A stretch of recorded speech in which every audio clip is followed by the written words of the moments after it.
o hechos también del Espíritu Santo. Mientras usted está buscando allí en su Biblia el libro de los Hechos, déjeme recordarle que la iglesia está viviendo esta temporada de 21 días en el mismo Espíritu, 21 días en el ayuno de Daniel. Esta época en la cual estamos clamando a Dios por las almas, por nuestros familiares, nuestros seres queridos y nuestros amigos que aún no conocen a Cristo. Pero estamos también clamando a Dios por la unidad del cuerpo de Cristo, la unidad de la iglesia. El día de hoy quiero compartirles algo que sea de mucha utilidad a la iglesia. Ojalá que usted tome notas o marque en su Biblia cómo mantener la unidad de la iglesia, porque estamos orando por la unidad de la iglesia. Una cosa bien importante es de que la iglesia no puede esperar a tener un problema para orar por su unidad.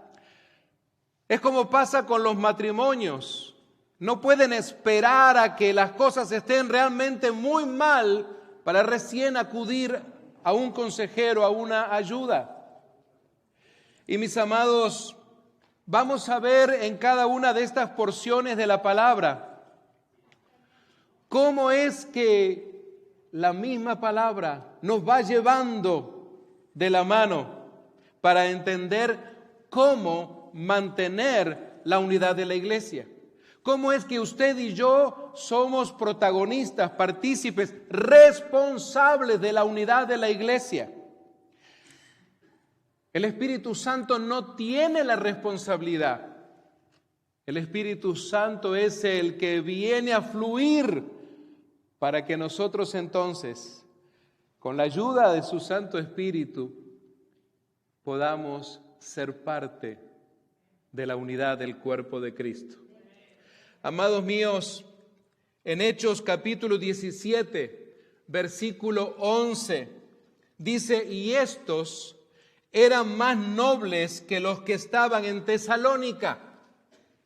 Nuestros amigos que están en las redes sociales están viendo allí en sus pantallas estos versos seguramente, pues recibieron la palabra con toda solicitud. Pero vean ustedes lo que sucede ahora. Esta es la iglesia también conocida como la iglesia de Berea, escudriñando cada día las Escrituras. Diga conmigo, escudriñando cada día las Escrituras para ver si estas cosas eran así.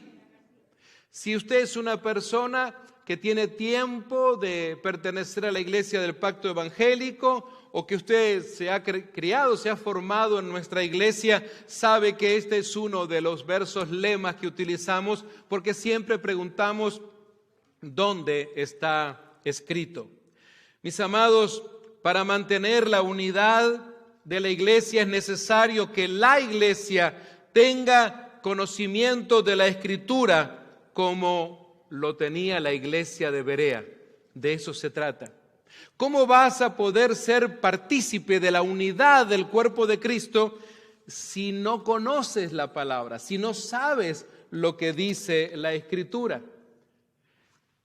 Es por eso que usted escucha muchas veces a los pastores, a los maestros y a los líderes de las iglesias tratar de persuadir de la mejor manera posible, hasta de empujar a que te enroles en los cursos de discipulado que constantemente tiene la iglesia. Y aquí en Nueva Esperanza siempre hacemos énfasis en que todos, por lo menos todos, puedan hacer el curso de la vida de Jesús, porque como mínimo un cristiano y una cristiana debería de conocer la vida de Jesús, porque si dice que le adora, si dice que le ama, pues debe conocerle.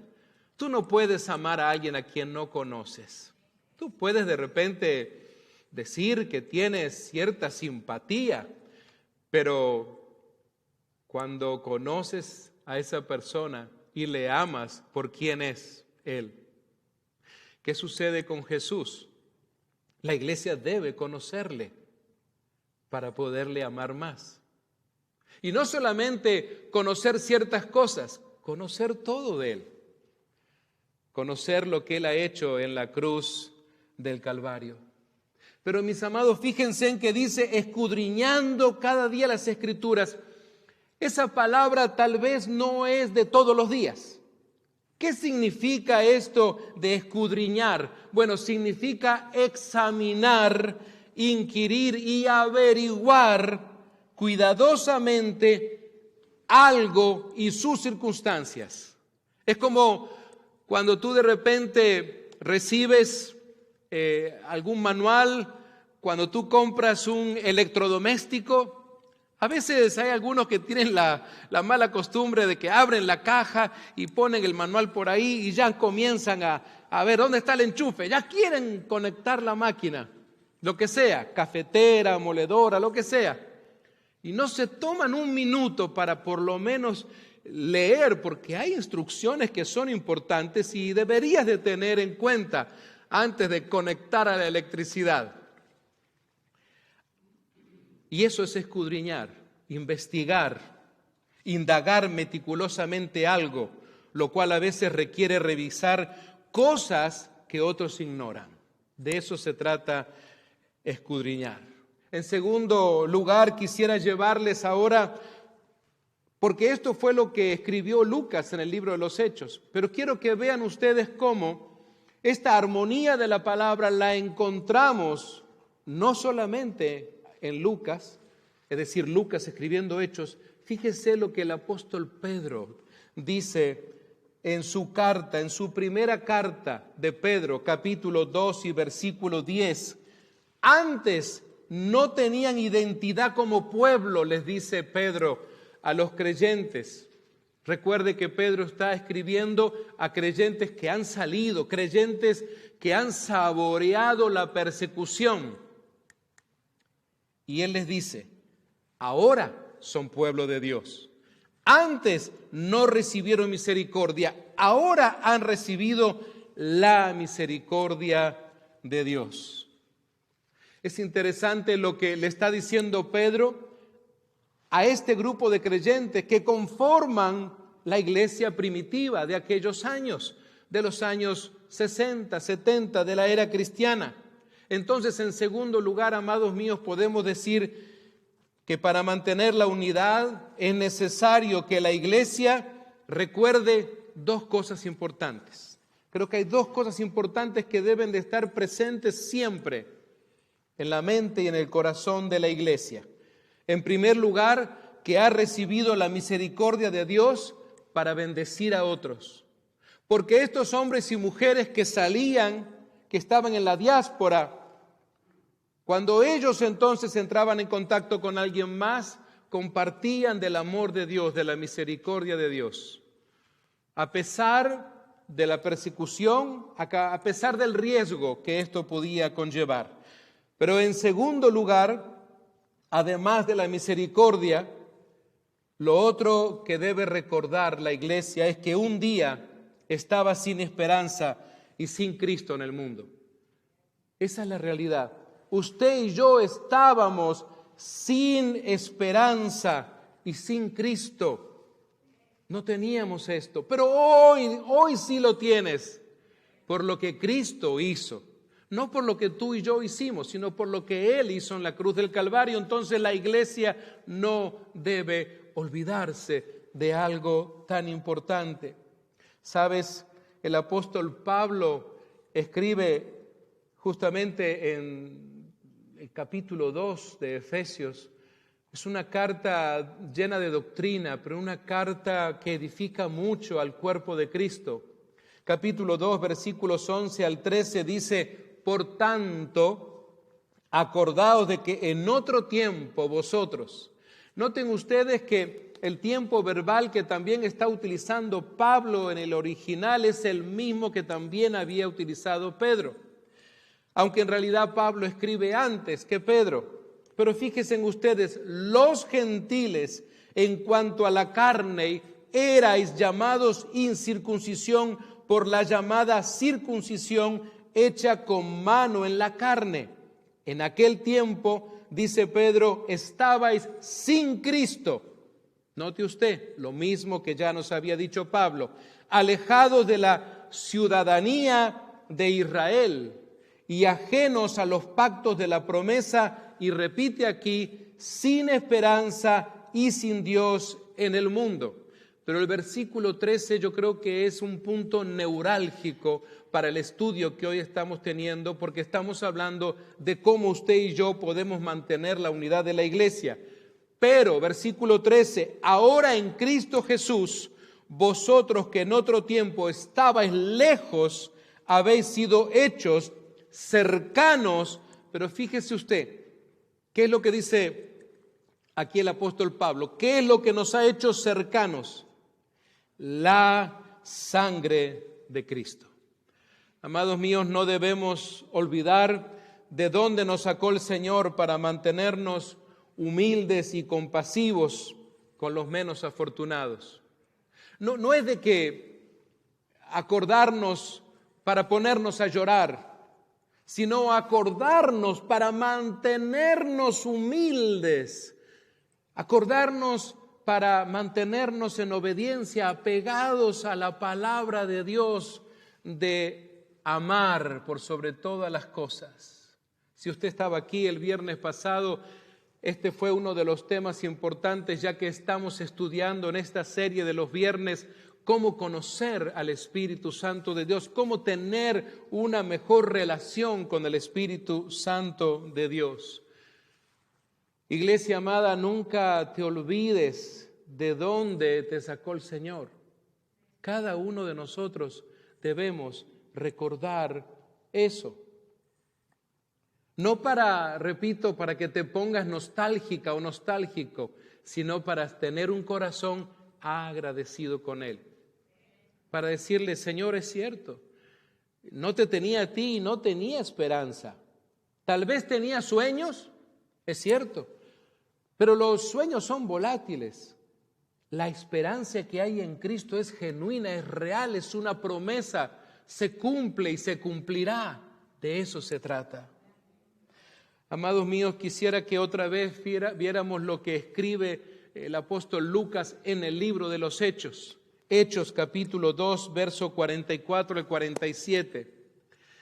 Saben, es uno de mis pasajes favoritos en realidad. Tengo muchos, pero me encanta leer esta porción de la palabra. Y creo que aquí hay muchos de ustedes que también aman esta palabra. Todos los que habían creído estaban juntos y tenían en común todas las cosas. Pero ahora viene algo aquí que, iglesia, quiero pedirte que por favor puedas entender lo que realmente Lucas, inspirado por el Espíritu Santo, nos dice, porque el verso 45 dice, y vendían sus propiedades y sus bienes y lo repartían a todos según la necesidad de cada uno. Algunos ya están diciendo, bueno, estaba tan bien, pastor, hasta aquí, ahora lo arruinó. ¿Por qué leyó ese pasaje? Porque a veces algunos creyentes piensan que el predicador les está diciendo que tiene que salir corriendo a vender su casa, su ropa, sus cosas. Permítame leer el verso 46. Dice, y perseverando unánimes cada día en el templo y partiendo el pan en las casas, se repite esta frase, comían juntos. Note usted, estas frases, estaban juntos, tenían en común, comían juntos. ¿Con qué? ¿Qué dice su Biblia? Hay allí un aderezo. Hay una salsa que me gusta mucho, que es la Cholula. Ya le hice publicidad gratis, pero bueno. ¿Saben? Yo a veces digo, es como el aderezo. Comían juntos con alegría y sencillez de corazón. Yo no sé si eran esos tamales guatemaltecos tan ricos, no sé si eran unos chuchitos, no sé si eran unas pupusas. Creo que tal vez en aquellos días todavía no, ¿verdad? Ya les di hambre. Pero, más allá de cuál era, si era una pita bread nada más, con algunas hierbas de aquellos días. Sin embargo, es interesante que dice con alegría y sencillez de corazón. Es decir, parece ser que lo importante no era la comida, el tipo de comida, sino la sencillez y la alegría que había. ¿Saben de qué me habla esto? Pensando en la iglesia, la ausencia total de egoísmo. Amados míos, si hay algo que hoy destruye a la iglesia, a la familia, a los matrimonios, es el egoísmo y el orgullo. Son lamentablemente dos herramientas que a nuestro enemigo, a nuestro adversario, le sigue dando resultado. Cuando hay egoísmo en un matrimonio, cuando hay orgullo en la familia y esto está en la iglesia, verdaderamente que es destructivo. Fíjense en ustedes que el verso 47 dice, y alabando a Dios y teniendo favor con todo el pueblo. Noten ustedes, estos creyentes estaban haciendo algo que podría resultar algo extraño, una locura, algo que no se veía todos los días y mucho menos en Jerusalén, porque esta actitud impactaba a la comunidad. Y el Señor añadía cada día a la iglesia los que habían de ser salvos. Qué interesante. Es decir, la iglesia del Señor crecía en número, pero en base a todo esto que ocurría. No es que era un arte de magia que hacía el Espíritu Santo, sino que el Espíritu Santo obraba ahora en medio de su iglesia. Por eso, iglesia, necesitas conocer al Espíritu Santo. Por eso necesitas relacionarte, tener esa relación con el Espíritu Santo de Dios. Y eso es la diferencia que vemos en la iglesia primitiva. Si esas personas que eran parte, que se iban anexando a la iglesia, no al templo, no al edificio, no, a la iglesia, es decir, a los creyentes, veían algo que los atraía, algo que no estaban acostumbrados, porque en aquellos días, ¿qué era lo que la gente común veía? Seguramente cuando los soldados romanos estaban caminando por las calles, viendo que todo esté bien, o cuando venía alguno de los cobradores de impuestos a hostigarles, a exigirles, y todo lo que veían era tensión, era presión, y sin embargo comenzaban a ver que había un grupo de personas, y especialmente judíos, que estaban viviendo algo distinto y la gente se acercaba a ellos. No era que se acercaban a un monumento, no era que se acercaban a algún edificio en particular, no, era a esta gente, a estos hombres y mujeres que ahora, claro, estuvo la exhortación de Pedro, ahora han abierto sus corazones, ahora tienen una vida transformada y esa transformación de vida traía una transformación comunitaria. Yo a veces pienso en esto. Estos creyentes, nadie les dijo, miren, vayan y vendan, vayan y se deshacen de todo. Nadie les está dando la orden. Entendamos que esta es una actitud que ellos toman de su propia cuenta. Es una reacción voluntaria de ellos. Nadie les ha dado la orden. ¿Se dan cuenta? Y amados míos, a ellos nadie les había dicho, miren, desháganse de todo rápido porque el Señor Jesús viene la semana que viene. Así que vamos rápido porque ya viene la venida de Cristo. No. Pensemos en esto. ¿Y qué tal si el Señor Jesús se revelara a la iglesia de Cristo en todo este planeta? Literalmente el Señor Jesús tratara con todos los creyentes y nos dijera a todos los cristianos y cristianas de este planeta, prepárense porque en 7 días vengo por ustedes. En 7 días yo vengo a arrebatarlos. No ahora, 7 días. Claro, inmediatamente, ¿verdad? Así es fácil.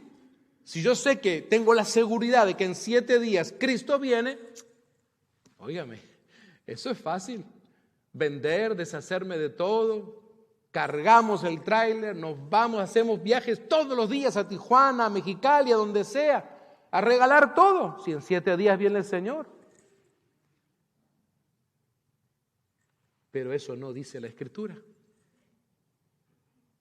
Sí sabemos que viene y tenemos esa esperanza, pero mientras tanto, ¿cómo es que vive la iglesia? ¿En qué estamos enfocados como iglesia?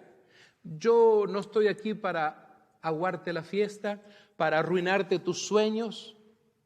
Claro que es bueno que tengas sueños, pero no hay nada mejor. Tus sueños nunca van a superar la esperanza que tenemos en Cristo. Porque tu sueño puede ser muy bueno, y yo he tenido muchos sueños, créeme que sí. Pero, ¿saben? Nada se iguala con tener la esperanza que tenemos ahora en Cristo. Pero ¿en qué estamos enfocados en realidad? ¿Qué es lo que la gente que nos rodea está viendo? Que solamente nos proponemos hacer dinero, cambiar el carro, tener un mejor auto, tener una mejor casa, algo más. Solamente nos ven enriqueciéndonos, y será que la gente va a decir, ay, qué bueno, este cristiano cada vez tiene más plata, este cristiano cada día tiene un nuevo auto. ¿Será que eso va a impactar a la comunidad que me rodea? ¿Será que si mi vecino ve que mañana tengo 2 carros del año, aunque me endeudé de por vida y parados ahí afuera, mi vecino va a venir y me va a decir, Roberto, quiero ser cristiano como tú? ¿Me da permiso para dudar? Honestamente. Así que entonces, yo creo que hay algo que podemos rescatar aquí. Entiéndame bien, no les estoy diciendo que imiten y hagan lo mismo que estos cristianos, pero el asunto es reflexionemos en qué es lo que está viendo en nosotros como comunidad de fe, la comunidad que está sin Cristo y sin esperanza. Hay 2 comunidades. Nosotros somos la comunidad que tiene a Cristo y tiene esperanza. Muy bueno, gloria a Dios. Pero está la comunidad que nos rodea sin Cristo y sin esperanza. ¿Cómo van ellos a llegar a tener a Cristo y esa esperanza en Cristo? Viendo que en nosotros era la unidad de la iglesia. De eso se trata. Era el hecho de que ellos reaccionaban en obediencia al Espíritu Santo. Amados míos, Lucas escribe su evangelio antes del libro de los Hechos. Y aunque Pedro es uno de los que acompañó muchas veces las narrativas en aquellos encuentros, en el capítulo 10 y versículo 9 de Lucas dice el Señor Jesús, rescatando las palabras, Lucas, sanen a los enfermos y díganles, el reino de Dios ahora está cerca de ustedes. Noten ustedes que esta fue una de las órdenes de Jesús a los 70 designados, a la iglesia. Jesús hablándole a los 70 cuando los envió por primera vez a esos 70. Aunque según la forma en que escribe Lucas, pareciera que ya había enviado a alguien más, porque él dice también refiriéndose a los 70. Fíjense en ustedes que cuando Lucas escribe el libro de los Hechos, después de su evangelio, en el capítulo 5 y verso 16 dice, multitudes llegaban desde las aldeas que rodeaban a Jerusalén y llevaban a sus enfermos y a los que estaban poseídos por espíritus malignos, y todos eran sanados. Eso fue gran parte del trabajo apostólico en aquellos días. Así que entonces, para mantener la unidad es necesario que la iglesia se preocupe por los enfermos. La iglesia, no un personaje de la iglesia, no 2 o 3 personas, dice la iglesia. De eso se trata. Tú y yo, en donde estemos. Y hoy en día tienes tantos medios, tenemos tantas maneras de ocuparnos de los enfermos. Creo que una de las áreas más débiles tal vez de la iglesia en términos general es la visitación de los enfermos y la visitación de las viudas y la visitación de los ancianos. Eso es algo que la iglesia a veces, por estar enfocada en otras cosas, no hace. Se distrae y piensa que fulanito lo va a hacer, el líder tal lo va a hacer. Y es la iglesia. Eres tú y eres yo, todos. No se trata de que tienes que tener un título ministerial para hacerlo, no. Amados, pensemos entonces en que el apóstol Pablo nos va a ayudar aún más a entender este concepto de cómo mantener la unidad de la iglesia. Porque Pablo había estado en la ciudad de Galacia y allí entonces en una de las casas que se abrió se fundó una iglesia, comenzó una iglesia, así como están haciendo nuestros hermanos Brats que han salido a Fresno y están allí comenzando. Fíjense en ustedes entonces que Pablo dice: no nos cansemos pues de hacer bien. Gálatas capítulo 6, verso 9. Porque a su tiempo segaremos, si no desmayamos. Pero noten ustedes que Pablo no dice, probablemente si les va bien, si tienen suerte, van a segar. No, es una palabra en el original de un verbo afirmativo. Pablo no escribe con dudas. Él les afirma que a su tiempo segaremos. A veces algún cristiano puede, sin el deseo de tirar la toalla o de pensar que no vale la pena ser buenos porque siempre la gente termina aprovechándose de ti. Tal vez ya estás cansado o cansada de hacer las cosas bien en la fábrica porque siempre esa compañera de trabajo, ese compañero ya te tiene hasta la coronilla. Y tú dices, siempre me está molestando, siempre mi jefe tiene algo que decirme en contra mío. Y aguanto, pero ¿hasta cuándo voy a aguantar? Algún día le voy a decir, pero no, porque en realidad lo que a nosotros nos mueve, nuestro modelo es Cristo. Y Él aguantó hasta la cruz y aún más. Y no nos pide que tú y yo aguantemos hasta la cruz. Mis amados, ¿sabes?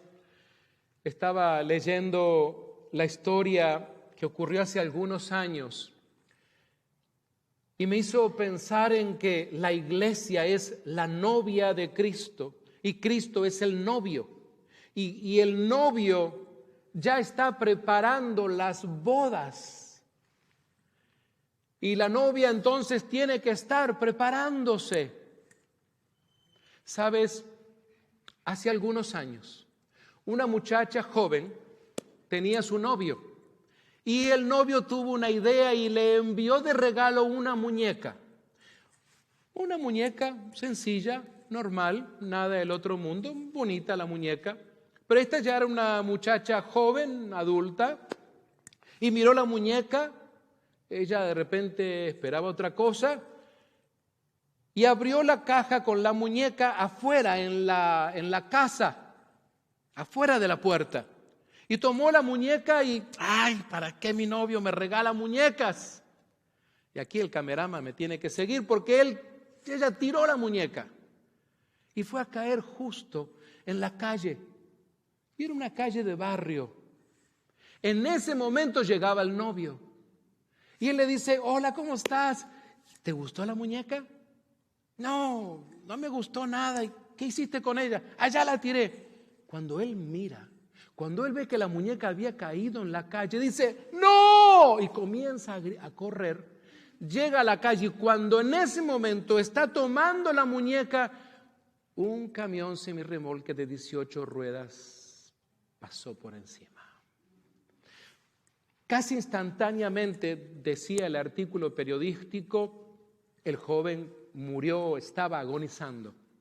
La muchacha corrió, se arrodilló y lo vio a él agonizando, y él le dio la muñeca, todavía la tenía en la mano, y en ese momento que ella la aprieta, era de esas muñecas que le graban algo, un saludito, lo que sea, y en ese momento la muñeca dijo: ¿te quieres casar conmigo? ¿Te quieres casar conmigo? Era lo que había grabado el muchacho. Él lo que quería no era tanto si le gustaba la muñeca, sino que él tuvo esa creatividad de decirle a su novia: ¿te quieres casar conmigo? A través de eso. El día del funeral, la muchacha, aún quebrantada, con su muñeca en su pecho, mientras el pastor celebraba el funeral, en un momento dado, la muñeca se le escurrió de las manos y entonces se abrió algo en la parte de atrás, en la espalda de la muñeca, y salió una cajita. Y cuando recogió la cajita y al abrirla tenía el anillo de compromiso. Y decía allí: hoy es el día de la oportunidad para ti y para mí. Saben, amados, la historia es cierto, trae nostalgia, nos pone tristes, pero cuando la leí dije: a veces pareciera ser que algo así sucede. El novio quiere buscar la mejor manera de que la novia entienda cuánto la ama, pero la novia parece que no entiende. La novia parece que está enfocada en otras cosas.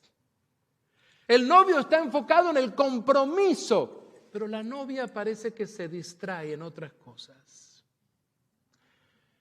Recuerda que la iglesia es la novia. Parece ser que la novia fácilmente se distrae. Hay otras cosas que le llaman la atención a la novia y no le presta atención al novio. Amados míos, para mantener la unidad es necesario entonces que la iglesia verdaderamente persevere en la visión de Dios. Por eso Lucas escribe en Hechos 1:14 que todos estos perseveraban unánimes en oración y ruego con las mujeres y con María, la madre de Jesús, y con sus hermanos.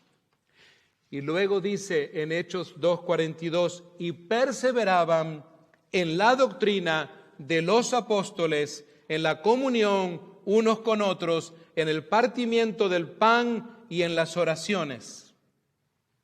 Amados míos, aquí vemos que eran temerosos de Dios y persistían en la visión de Dios, en la unidad de su pueblo. Eso era lo que hacía la iglesia. La iglesia estaba enfocada, no se dejaba distraer. A pesar de los tiempos de Herodes, a pesar de los tiempos del César, a pesar de las amenazas, a pesar de los fariseos, no se distraían. Pablo en 1 Corintios capítulo 1 y verso 2 dice que a la iglesia de Dios que está en Corinto, a los santificados en Cristo Jesús, llamados a ser santos con todos los que en cualquier lugar invocan el nombre de nuestro Señor Jesucristo, Señor de ellos y nuestro. Noten ustedes, dice llamados a ser santos. La iglesia ha sido llamada a ser santa, a ser apartados. No lo que después, a partir del año 300 de la era cristiana, equivocadamente, lo que hoy conocemos como la iglesia tradicional de Roma comenzó a hacer. Santificar o hacer beatos o de alguna manera lograr que la gente simplemente comenzara a adorar ídolos.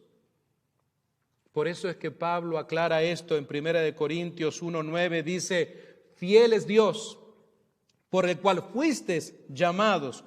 Otra vez utiliza el mismo vocablo griego, otra vez llamados. ¿Será que la iglesia está entendiendo el llamado de Dios? ¿Será que la iglesia entiende que ha sido llamada? ¿Cómo reaccionabas cuando tu mamá o tu papá o tu abuelito, tus papás de crianza te llamaban y estabas en la calle y te llamaban por nombre? Tú sabías que debías de ir. Nada de preguntar, ¿qué quieres? Algunos de ustedes saben que esa no era la pregunta que se podía hacer. What do you want? No. What, daddy? No. Simplemente usted iba. Sí, pa. Sí, mamá. Llamados. La iglesia se ha distraído tanto que se ha vuelto sorda y no escucha el llamado de Dios. Ese es el punto. Así que entonces, no solamente distracción, también sordera del llamado de Dios. Pero claro, si la iglesia no lee la Escritura y no escudriña como los hermanos de Berea, entonces no van a escuchar el llamado de Dios, porque el llamado de Dios no es una voz que va a aparecer de las paredes, del techo, de tu casa, de tu apartamento. No es así. El llamado de Dios ya fue dado y lo tienes en la Escritura, en la palabra inspirada por el Espíritu Santo de Dios. Amados míos, la iglesia, es decir, nosotros, los creyentes, debemos tener claro el llamado de Dios para luchar y mantenernos apartados para Él. De eso se trata. La iglesia no puede negociar su llamado. La iglesia no puede darse el lujo de distraerse. Esa es la realidad. La unidad de la iglesia la generó Cristo y por lo tanto debemos respetar la unidad y someterlos a la unidad del cuerpo de Cristo. No se trata de que es que yo no me llevo bien con fulanito de tal. Es que a mí sultanita no me cae bien. Es que cuando tenemos los convivios, fulanita lleva tal comida de su país y a mí no me gusta. No se trata de eso. Es que a mí no me gustan los tamales con pasa de uva, yo quiero mejor con aceituna. Y ahí comienzan los problemas. Imagínese usted. Amados, fue Jesús quien se entregó por la iglesia y lo hizo por amor. La iglesia debe entregar a Dios su altivez, su egoísmo, su orgullo y su falta de humildad.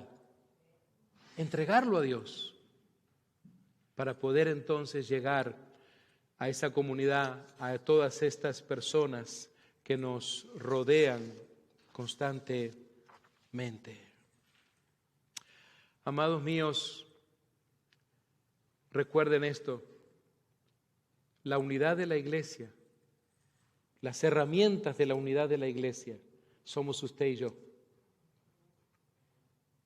No es la responsabilidad de alguien más, no es esa otra persona, no es algún líder de la iglesia, no es algún predicador.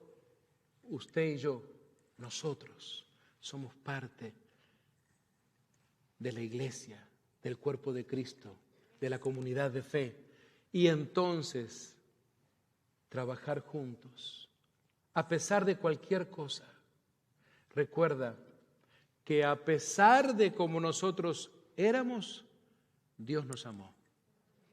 No como nosotros éramos, sino a pesar de como éramos, nos amó y murió Jesús por usted y por mí, por la unidad del cuerpo de Cristo.